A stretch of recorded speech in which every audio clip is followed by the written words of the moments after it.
see your names. Nice to see your friendly names in the sidebar. Thank you for joining us. Tonight, we're going to have Ian Lund, who is MEIC's new clean energy advocate, giving you a brief update on what's going on in the clean energy realm and a couple of actions that are happening right now that we're asking you to attend a hearing tomorrow, if you can, or submit comments on a couple things. But we're really thrilled to have Ian. He comes to us from Vermont Law School, and he has proven himself since January to be a very quick learner who was already well steeped in clean energy issues. We are so happy and relieved that we found somebody who is so dedicated and interested in the clean energy realm, because there's so much going on in this space today that we needed somebody who was already up to date on the various wonky, very, very wonky issues, and Ian is that person. So if you haven't met Ian yet, I encourage you to reach out to him with any of your questions, and I hope you learned something tonight, and if you have any follow-up questions for him, he would be happy to be in touch with you. So I'd just like to say a big thank you and welcome to Ian. He's a great addition to our team. So Ian, take it away. Thanks, Anne. Very nice of you to say.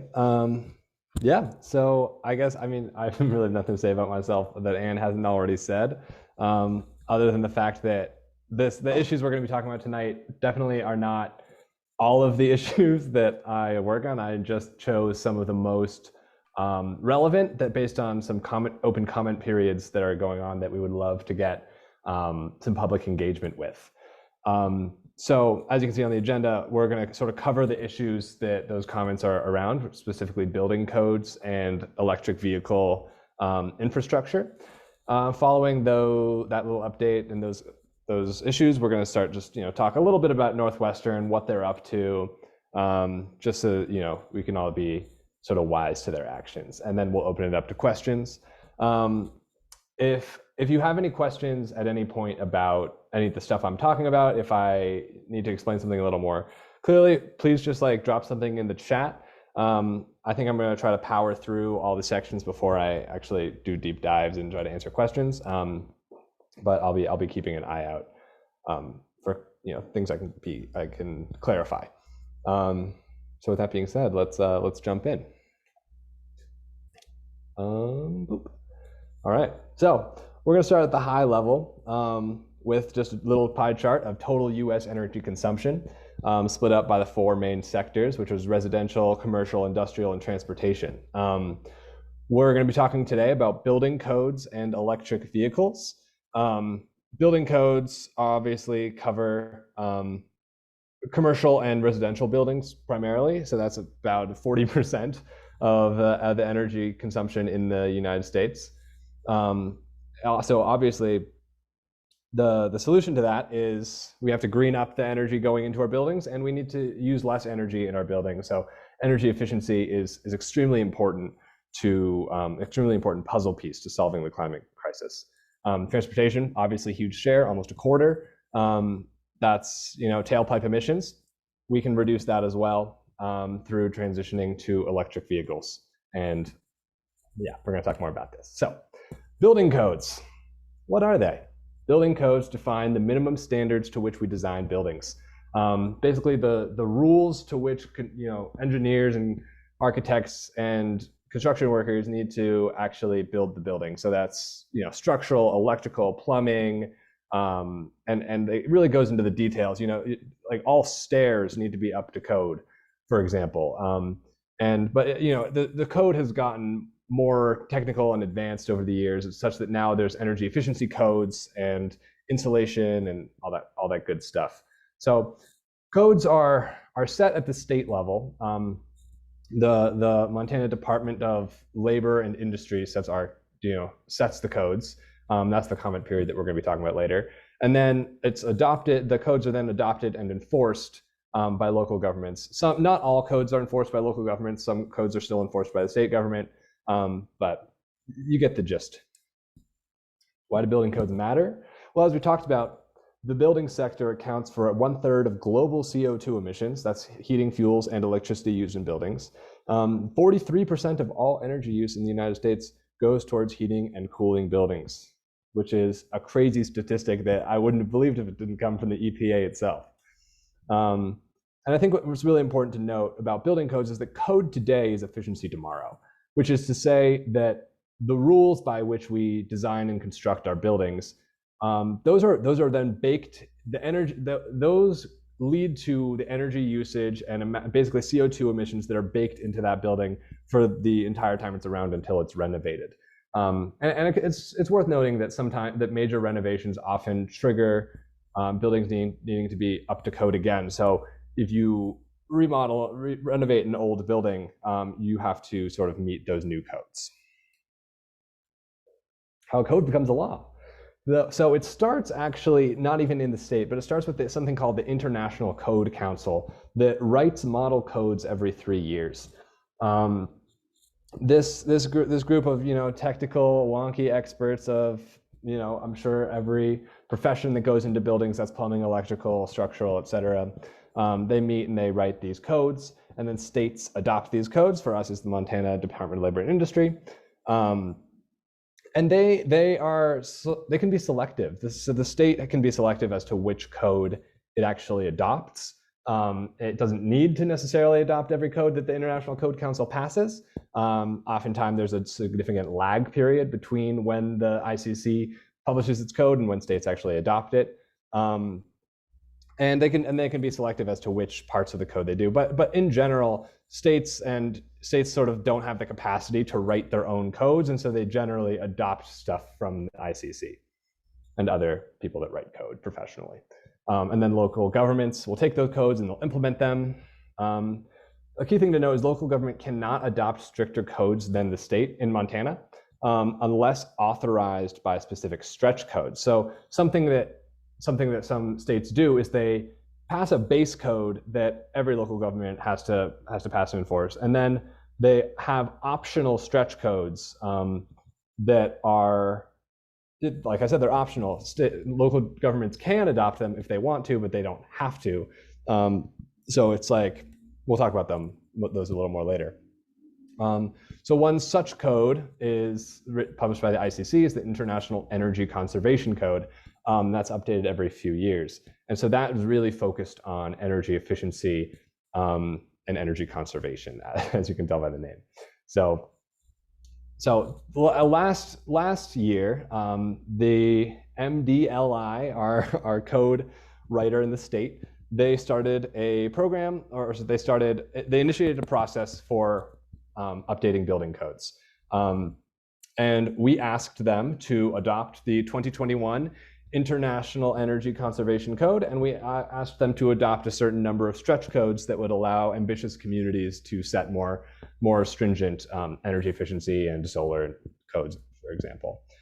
As you can see, code for over the last sort of 30 years, code has been pretty conservative, but between 2006 and 2012, there was a real focus on actually improving the building sector energy efficiency, just in order to sort of, get that on track. There was a little lag period between 2012 and 2018 when not much happened, but it seems like the ICC got their acts together in 2021, and they actually are now on a glide path to net zero by 2050, assuming they continue to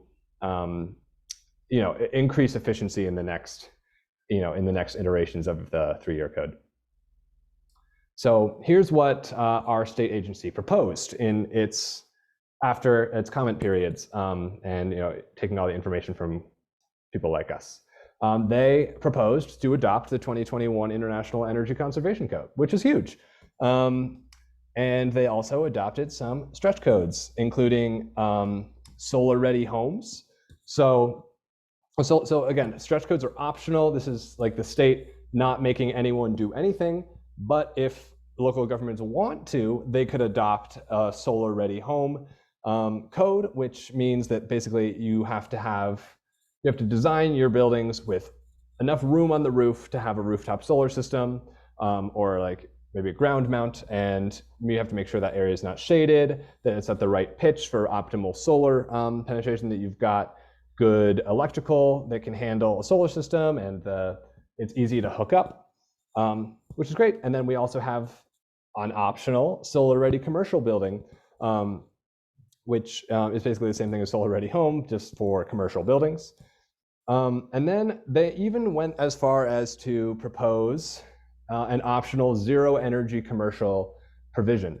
So that means that local governments, if they so choose, can not only require solar readiness for new commercial buildings, but they can require that new commercial buildings have a plan to offset all of their energy consumption with renewable energy, which is really, really cool, and they should be commended, and we will be asking them to definitely move forward with this proposal. But what's not in these proposed rules? What is not in these proposed rules is that they did the zero energy commercial, but they do not have an option for zero energy residential codes. So this means that even if, like, say some city in Montana wanted to make one zone of their, of their city a zero energy zone for like residential and businesses, where all the houses built there have to have a plan to offset all their energy, they just can't do that. They can do it for commercial, but they can't do it for residential. And there's a number of other sort of model ambitious codes that have been published, not by the ICC, but actually by our Department of Energy, that are focused on sort of making buildings ready for a net zero future, a carbon neutral future. And one of that includes electric vehicle readiness. So that just basically means, it's pretty simple actually to meet. You just have to have the electrical all set up in your house such that it's near where you park your car, you can set up an EV charger and plug in your home without having to do major electrical upgrades. I don't think it's that too much to ask for that to be something that we have to ask new buildings to do. It's especially just given the fact that we're building new buildings. It's 2022. We should be able to plug EV chargers into those buildings without having to do a whole process of like hiring an electrical engineer to sort of like reroute wires in our house. A little bit more technical, but sort of along the same lines, is the Grid Interactive Efficient Building Code. Is AKA just making sure that new buildings have the capability to be smart. That's basically, so what's a smart building? A smart building is a building that can basically interact with the electrical grid on a level that helps utilities balance supply and demand of electricity. So, for example, during peak periods in the summer, when everyone has their AC on blasting at the same time, trying to stay cool, a smart building would be able to have a grid-connected, internet-connected thermostat that could be aggregated with other smart thermostats in the area and sort of cycled on and off in short periods of time, such that the person actually using the air conditioner doesn't really notice that it's not actually working 100% of the time. It's only like sort of like on for 10 minutes, then off for 10 minutes, then on for 10 minutes, and off for 10 minutes. And that enables utilities to use less energy overall, because there's a cycling air conditioning around the state, as opposed to everyone doing it at once, and then they have to turn on dirty peaker plants, which are often the most polluting plants that we have. So it saves money and saves energy, and it would just be a great thing. There are also a bunch of other sort of advanced energy codes on the DOE's website, and I think Katie has linked to them in the chat. Yes, thank you, Katie. And yeah, feel free to take a look at those. And I'm going to ask just in my comments to the Department of Labor and Industry, which I'll talk about the comment periods in a bit. I'm going to ask them to just take a good look at all of those and see which seems viable, and consider why they wouldn't do any of those as optional stretch codes. Here we are at the comment period. So if you feel like any of these things that I talked about are good ideas that our state agency might want to consider, you may submit comments as a member of the public. There are two ways to submit comments. If, like me, you want to show up in person and meet the people doing this stuff and tell them what you think in spoken word, you may show up at a Zoom meeting tomorrow at 1 p.m. I'm not sure, honestly, how long it's going to go. I've heard that they're pretty efficient with this, but basically the way it's going to go is they have a whole bunch of stuff to talk about in terms of code. They have to talk about, electrical, plumbing, structural, and they'll kind of like go through all these technical things one by one, and then by the end they'll have like a stretch code or IECC comments, and we can just kind of pitch our more ambitious code regime to them. Now, there's also a way to submit written comments if you're more comfortable with that. And all you have to do is send an email to buildingcodes@mt.gov by next Friday. So lots of time to do that. We have a fact sheet on building codes, just kind of with all the information that I'm talking about today. And I'm happy to send that out. And it's also on our website.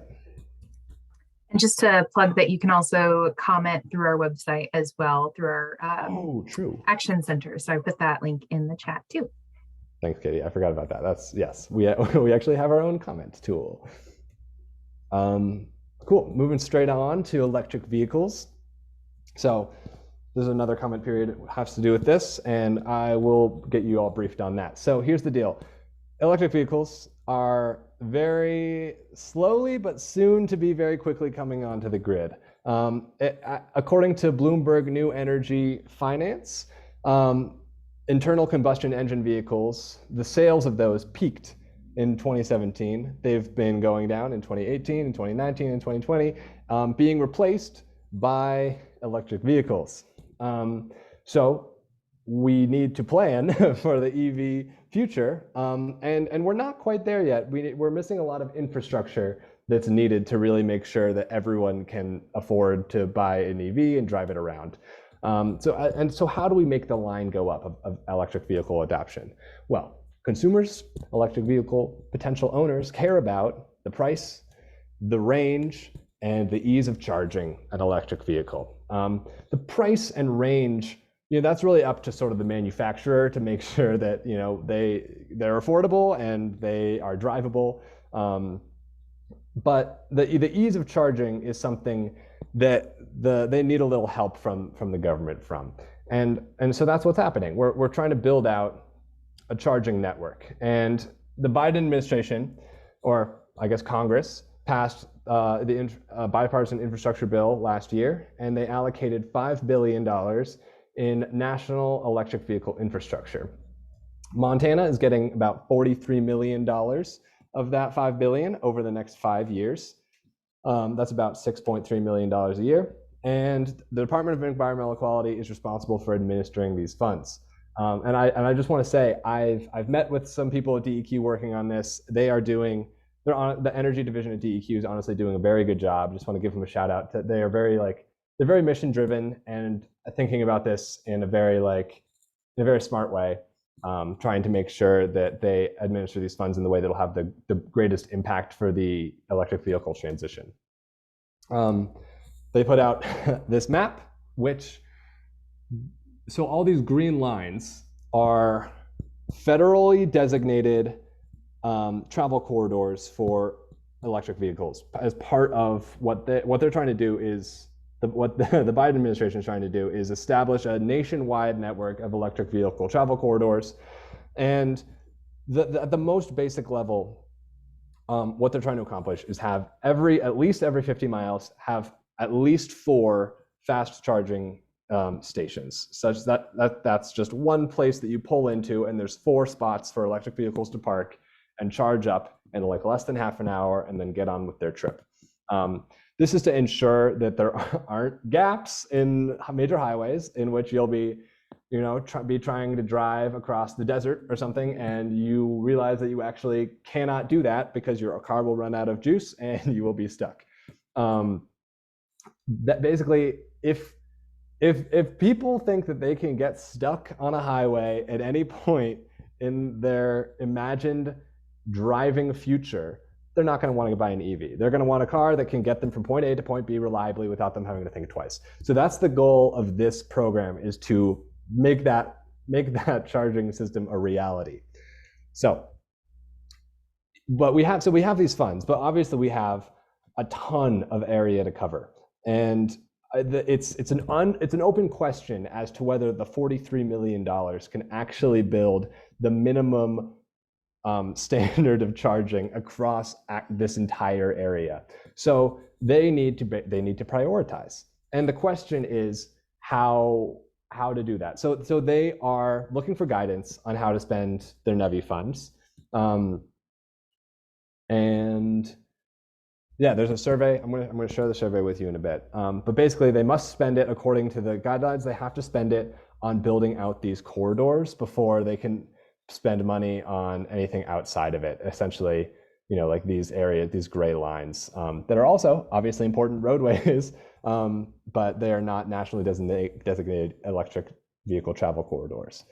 So the question is, do they spend this money in highly trafficked areas where the most EVs are, sort of in the southwestern area of this map, or do they spend it in these harder to reach areas, sort of like up in the northeast on 2, or in these, basically these really rural areas that don't have as many EVs yet, but are still part of the corridor and that need to be built out in order for people to drive comfortably across the state of Montana. So that's these first 2 sub bullet points, and then there's the question of future proofing. So obviously, in a high EV adoption scenario, let's say 10 years from now, when maybe instead of like only 2,000, there's like 20,000 EVs on the road in Montana. If you pull up to a station and there's only 4 chargers, you might have to wait about half an hour for someone to finish charging, and then you can pull in, and that doubles your charging time from half an hour to a full hour. And I don't know if a lot of people are going to go for that. And so the idea of future proofing is basically building the infrastructure needed for, say, 8 or 12 chargers as opposed to just 4. And maybe you aren't even building those chargers yet, but you're making sure that you have the infrastructure necessary to support those chargers should they be built.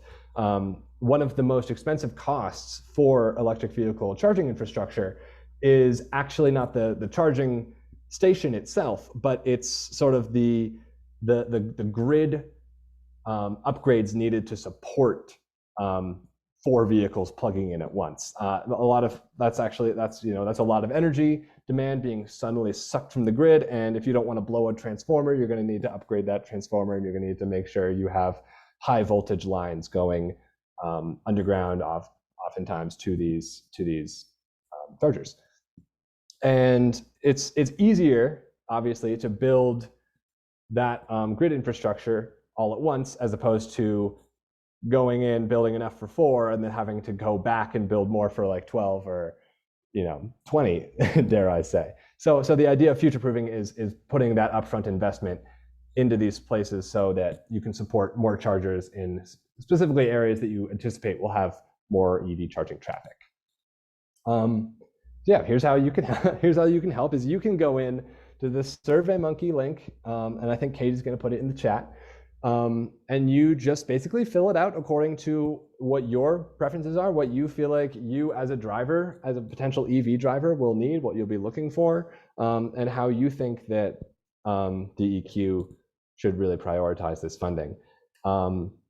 We obviously have our own ideas of how it should be prioritized. Specifically identifying corridor bottlenecks where you think where you don't want people to have to wait for charging, where you think the highest demand is going to be, and sort of focusing on those areas to make sure that we're supporting the EV drivers that are coming online in the next couple of years, just to make sure that they can get around reliably, don't have to think twice about charging. Making sure that's all built out, and then building out these. But it's also, we have to, at the same time, I mean, it might sound counterintuitive, we have to build out these hard to reach places. Basically, the political reality is that we have $43 million coming in, and we don't know when Congress is going to write another EV bill and put more money out here. So while we have this funding, we should try to cover the hard to reach areas, like the places in rural Montana where private EV companies or EV charging companies might not want to invest. There's obviously a lot of investment already going into places that have a lot of EVs, and so like the bigger cities, the richer cities. And same investment isn't necessarily going to happen in rural Montana. So we want to make sure that those gaps are closed. And then we also want to prioritize amenities. Like EVs are the vehicle of the future, and I think we should make sure that the infrastructure around them makes them feel as such. It should just be better than a gas station, especially if you have people pulling up to areas where they're going to be for, say, 20, 30 minutes, maybe even 40. Like there should be like a bunch of bathrooms, they should be clean, there should be maybe even food, things to do, maybe it's even in a scenic place. I think prioritizing amenities is not only going to be good for the EV driver experience, but I think it'll be good for EV driver adoption, because basically the better experience you can make having an EV, word of mouth that just gets around, that just makes having an EV just seem a lot better, seems a lot nicer. And I just think it's a factor that we shouldn't shouldn't ignore. And then prioritize future-proofing locations. Basically, that's saying wherever they are building EV charging stations, especially if they are areas that, based on traffic data, seem like they're going to be used a lot, and especially as more EVs come online, they're going to get congested. We should make sure that they don't get congested, because it's not in the same way that having amenities makes it seem like a great idea to have an EV. Having a charging station where you have to wait for in line to charge for an hour is not going to make having an EV seem like a good time. And we do want to make it seem like it's a good time. Okay.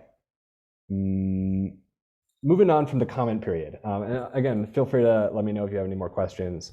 And also check out DEQ's website. They have a lot of really good information about the federal program and the guidelines, and yeah.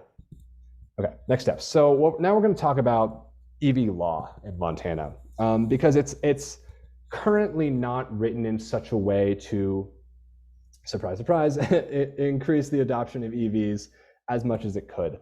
And even it also makes it harder for existing EV owners to sort of get access to the best, just sort of like charging regime that they could. Let's start with registration fees. So currently, this is the only thing that's like really live right now at the Capitol. The Transportation Interim Committee is doing a study on registration fees. Last session in 2021, they tried to pass what would have been the highest EV registration fee in the country. And luckily, at the last minute, we were able to shut that down. But now they haven't given up on it, and they're still trying to figure out what is the appropriate fee for electric vehicles. We obviously have a position on this, which is that it should be not the most expensive fee in the country. It should probably be affordable. It shouldn't be on more than, obviously everyone pays vehicle registration fees. This fee would be in addition to that for the virtue of being an electric vehicle. Just you have to pay an extra fee. The rationale is that everyone pays gas tax. Electric vehicles don't pay gas tax, so therefore they should have to contribute to sort of the highway infrastructure funds in some way. And the registration fee is a means of doing that. And we're not, that seems fair, not against it. We just think it should be reasonable. So here's the other situation that we have in Montana. Under current law, EV charging, you may not charge, EV charger owners may not charge drivers on the cost of electricity. Instead, it's just based on the time charging. Now, this is due to them being confused about what constitutes a public utility, and does an EV charger at your local supermarket selling electricity to a driver, does that constitute them being a public utility that's subject to regulation by the PSC? We don't think so. I don't think really anyone would think that really makes sense. But that's the rationale for doing it based on this. But this is actually a discriminatory regime, and that's because different vehicle makes and models and manufacturers, based on sort of their battery design and charging design, they charge differently. They charge at different times. Some cars, especially older cars, charge slower than other cars. So you could be basically charging more for the same amount of electricity based on having an older car, which doesn't really seem fair. And we should probably change that. Would like to change that. And we're probably going to try to run some bill next year, having to do with that. Another law that is not optimal says that so this is a little complicated, but bear with me. Basically, when the rate for EV charging, that comes partially from the utility and the PSC. And the utility is restricted, specifically like NorthWestern or even our co-ops, I think, are restricted from investing in EV infrastructure because this law says that they cannot use a rate that would subsidize basically the costs of EV infrastructure from other customers. So that's saying that if the utility spends any money on EV infrastructure, they need to recover that cost only from EV drivers and not customers, like residential customers or businesses or other things. Which is actually pretty ironic, just because the utility actually gets to subsidize a lot of things from customers just by through our electricity bills, including their own PR sometimes.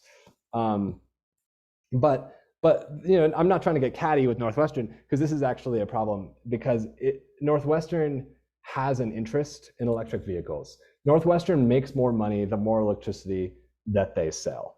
And especially if we're investing in energy efficiency in buildings, buildings are going to be using less electricity. So NorthWestern wants to make up that difference. And if we get 20,000 electric vehicles online that need to be charged regularly, that is money in NorthWestern's pocket. But right now, this law prevents them from accelerating the electric vehicle transition through investments in public charging, and helping cover the cost of that really expensive, those really expensive grid upgrades that we need for, say, 12 or 15 chargers at once in a high trafficked EV charging area, just because of this. So we should do away with it.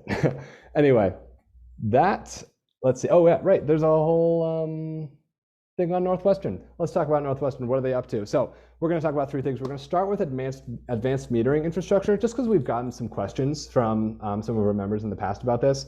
The deal with advanced metering is, well, let's back up. So everyone has a meter on their house, right, that tracks the amount of energy that they use, and NorthWestern uses the information on that meter to charge you for your electricity. Right now, in a lot of places where they haven't installed their advanced meters yet, they have manual meter reading, which means someone has to drive out to your house and literally look at your thing, and that's how they find out how much energy you use. Advanced metering does away with that. It is on the internet. It's like it's connected to the internet, and it tracks 15-minute increments the amount of energy that your house or building is using, and then they can just charge that without having to actually have someone go out to your house. So it saves NorthWestern a ton of money, it saves NorthWestern a ton of money on labor costs. It just makes their whole system more efficient. And in the future, if they so choose to invest in sort of decentralized demand response technology, in which they're sort of interacting with smart buildings and adjusting thermostats and basically creating what we call a smart grid here in the biz, they need that information on people's houses. And so MEIC wants to just come out and support NorthWestern's move to advanced metering infrastructure. It's going to be the backbone of a decentralized smart grid, and we should be excited about it.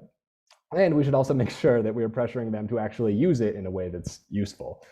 What else are they doing? They are working on their resource procurement plan. So it's probably going to be released in late 2022 or early 2023. I've been going to a couple meetings about their planning for that, and I have some mixed news about it. So basically, the resource procurement plan, just to back up, it's NorthWestern looking at how much energy consumption is going to grow over the next 20 years, and then making sure that they have a plan to have enough generation resources to meet that demand when it comes up. So to do this, they model a bunch of scenarios, and they then propose, based on cost projections of different resources, ways of meeting that shortfall. So the good news is what we've been asking them to do for a very long time is not assume that Colstrip is going to stay open until 2045, which is what they've been doing for as long as, you know, many people can remember, I'm sure. But now they actually came out last month and they said that they are going to model Colstrip closure, quote unquote, early. It's already too late if you ask me, but in 2025, 2030, and 2035. This is huge. It's going to, you know, I think it just goes to show that they are starting to see the writing on the wall about Colstrip not being sort of viable to remain open, especially given sort of like the political infighting among all the owners. But this is going to be good. But it also means that there's going to be a lot more energy that they need to sort of make up from that. There's some bad news, is that they are modeling multiple nuclear scenarios as a way of making up for that Colstrip retirement. Now we're not strictly speaking against nuclear like carte blanche. It's more of a question of, is nuclear really the best resource for us to invest in to make up these capacity shortfalls. Nuclear is, in terms of cost per megawatt, the most expensive energy source out there. It is pretty risky, given what you're talking about, uranium and radioactivity. And there's an open question as to whether we actually, well, some would say it's not an open question, but we question whether the state and our regulatory system is actually able to build these plants in a way that is safe. So basically, anyway, nuclear is one option, but what they're not doing is they're not modeling a bunch of other very good, tested, and reliable options. That is a flexible, clean resource mix to meet these capacity shortfalls. What we're asking them to do is, at least, we're not saying they have to necessarily commit to only building solar, wind, and storage, even though that's obviously what we want. What we just want is we want them to, in their modeling for the next 20 years, consider what would happen if we only invested in clean energy. Could we do it? How much would it cost? Just to find out, because it's worth knowing, and there's a chance that it would actually save people money in the long run. But we're not going to find that out unless they model it. And yeah, it's a bit of a fight right now. Sure, we also want them to model demand side management and energy efficiency. They have not really modeled this yet. There are lots of utilities around the country that have started working on actually putting energy efficiency in their integrated resource plans for these long-term planning periods. NorthWestern has not done that yet. They say they don't have the information to do it. That may or may not be true, but they could at least put a good faith effort into doing that. Third thing that's coming up with NorthWestern is their rate case in fall 2022. We are not exactly sure what they're going to ask for. One thing we would love for them to include is a separate rate for cryptocurrency. I don't know if you've been following us on our sort of cryptocurrency crusade, but the trend that has been happening in Montana is that dirty energy plants, specifically coal in Hardin, that were slated to close because they were uneconomic to run as an electricity resource, get bought by cryptocurrency companies, which is not great. And so we should sort of be able to account for that dirty energy in a way.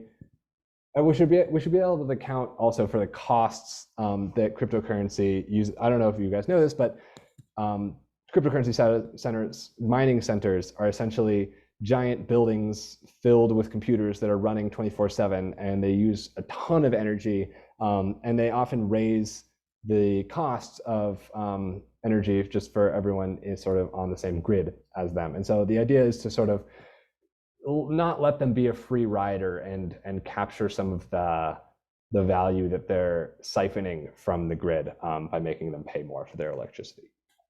That's the rate case. And that brings me to the question section, sure people have some questions, but we had some questions that were actually submitted to the presentation. I'd just love to get to those before I open it up to the group. The first one is a very relevant question that I actually get asked a lot, which is people advocate for switching from gas to electric appliances in order to mitigate the severe short-term greenhouse gas effects of methane. But how is that calculus affected if the source of electric power includes coal-fired generation? So, right, let's say you have a gas stove or a gas water heater, and you want to switch that to an electric one. Well, sure, you're getting off gas, but you're plugging into a grid that is powered by coal. How is that helpful? Isn't that just as bad? Well, so the argument is, and people make this argument about electric vehicles too. It's like, well, if I'm charging my electric car from a coal plant, then how is that helpful? How is that helpful to the energy transition? The idea is that gas-powered appliance, it has, for the entirety of its life, every time you use it is responsible for a certain amount of carbon emissions. And you can't change that without getting a more efficient gas appliance, i.e. switching out your old appliance. Maybe you can switch it out to an electric appliance. But if you get an electric appliance that's powered by the grid might be 30% powered by coal at the time that you get that appliance. But the way that the country is moving, the way the electric system is moving, the way even NorthWestern is moving is towards net zero by 2050. And so you get an appliance that's powered by 30% coal now, but potentially in 5-10 years, it's powered by 0% coal and 70% renewables. So basically the idea is that electric appliances can get more efficient over time, but there's no way mechanically for gas-powered appliances to get more efficient over time. So I think that's just it's worth noting. And then the other question is, are there programs that help with the upfront residential solar cost? There are. Honestly, the right place to go with this question is Montana Renewable Energy Association. They have some really good resources on their website that cover the state incentives as well as sort of the really attractive financing options that the state has and some local credit unions have. And so I would encourage you guys to check out those programs as well. And also, obviously, there's a 26% investment tax credit from the federal government that's helpful as well. Are there any other questions? I'll have to open it up to the group.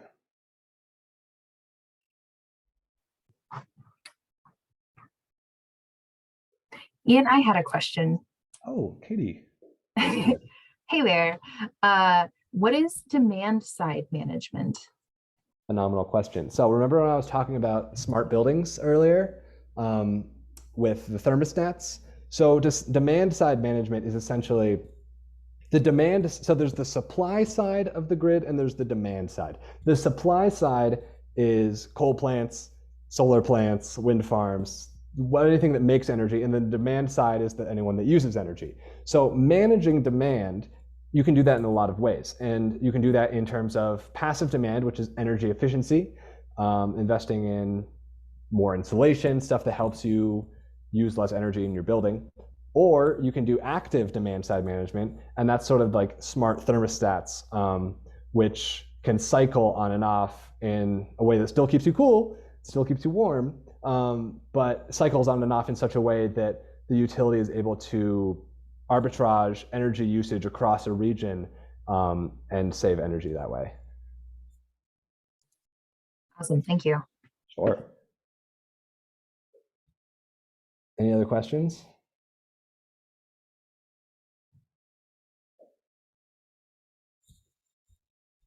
If not, that's fine. That means I did a good job, I guess.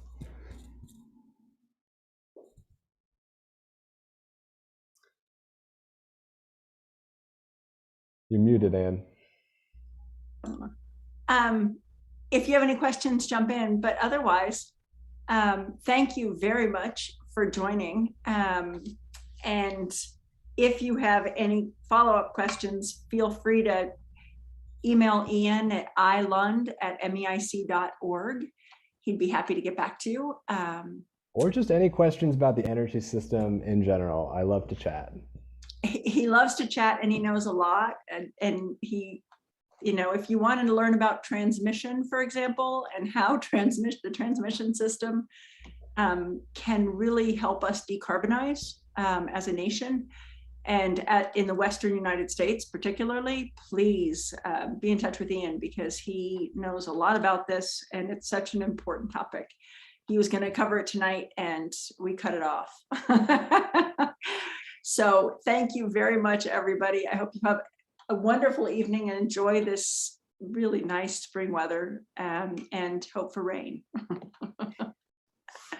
And just Thank as a you. reminder, the building codes hearing is tomorrow. And if you have any questions about that or interested in participating, Ian is happy. I'll offer him up, happy to talk with you about that, or talk about your comments or anything like that. So just a reminder about that hearing tomorrow. Yeah, the idea that the Gianforte Department of Labor is moving forward with decent building code, a decent building code rule is really great news. And Them and DEQ. It's like a trend of secret agencies doing great work. right, don't tell anyone, but show up. Okay, so thank you very much. And you can find all of this on our website too, because Katie has put it all there. So have a great evening and we will see you soon. Thank you, everyone.